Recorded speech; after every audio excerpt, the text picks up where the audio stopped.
दोस्तों नमस्कार। 2020 में आर्मेनिया और अजरबैजान के बीच शुरू हुआ युद्ध अब भी शांत नहीं हुआ है। दोनों ही देशों के बीच का तनाव कम होने का नाम नहीं ले रहा है। वहीं इस युद्ध में आर्मेनिया को काफी बड़ा नुकसान झेलना पड़ा। उसके न सिर्फ हजारों सैनिक और मिलिट्री प्लेटफॉर्म तबाह हो गए, बल्कि आर्मेनिया को आर्थिक नुकसान के साथ साथ अपनी जमीन भी गंवानी पड़ी थी। और तभी से आर्मेनिया ये बात अच्छी तरह से समझ गया था कि अगर उसे अजरबैजान पर कोई मिलिट्री एडवांटेज चाहिए तो उसे अपने पास मौजूद सोवियत संघ के समय के हथियारों को रिप्लेस करना पड़ेगा। और सोवियत एरा के आर्टिलरी को रिप्लेस करने के लिए वह आया है भारत के पास। दरअसल एक रिपोर्ट के अनुसार आर्मेनिया ने भारत से 2023 में आर्टिलरी की 2 बड़ी डील साइन की थी, जिसके तहत अगर रिपोर्ट की माने तो आर्मेनिया ने भारत से 72 मार्ग आर्टिलरी और 84 अटैक होवित्जर की खरीद की। मतलब कि आर्मेनिया ने भारत से कुल 156 एडवांस आर्टिलरी की खरीद की है, जो कि उसके पास मौजूद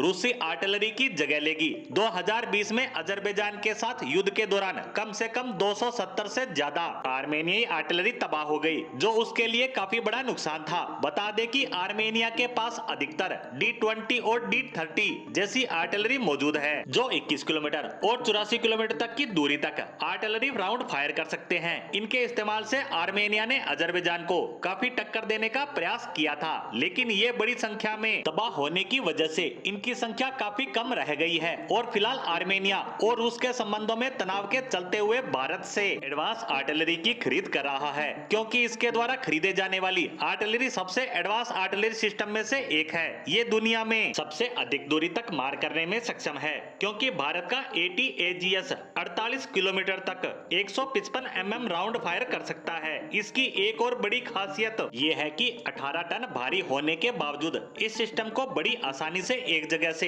दूसरी जगह ले जाया जा सकता है। और ये 60 मिनट में 60 राउंड या वज्र मोड में 60 सेकंड में 5 राउंड फायर करने में सक्षम है। वहीं मार्ग एक सेल्फ प्रोपेल्ड आर्टिलरी है, जो 4x4 व्हील ट्रक पर माउंटेड है। इसकी वजह से इसे आर्मेनिया के पहाड़ी इलाकों में बड़ी आसानी से डिप्लॉय भी किया जा सकता है। इसकी रेंज 24 किलोमीटर तक है, जिसमें ये 155 mm और 39 कैलिबर के राउंड फायर करती है। इस डील के अलावा भी दोनों देशों के बीच कई और हथियारों की डील हो चुकी है, और ये हथियार आर्मेनियाई धरती पर पहुंचकर वहां की सेना की ताकत में इजाफा करते देखे जा सकते हैं। वहीं इन सबसे चिढ़कर अजरबैजान भारत के खिलाफ आग बबूला होता देखा जा सकता है, लेकिन भारत है कि उसकी एक न सुनते हुए लगातार आर्मेनिया की मदद कर रहा है, जिसके तहत Pinaka rocket system, Akash air defence system, जैन एंटी ड्रोन सिस्टम सहित कई अन्य हथियारों की डील भारत और आर्मेनिया के बीच हो चुकी है। और यह सिलसिला आगे भी लगातार जारी रहेगा।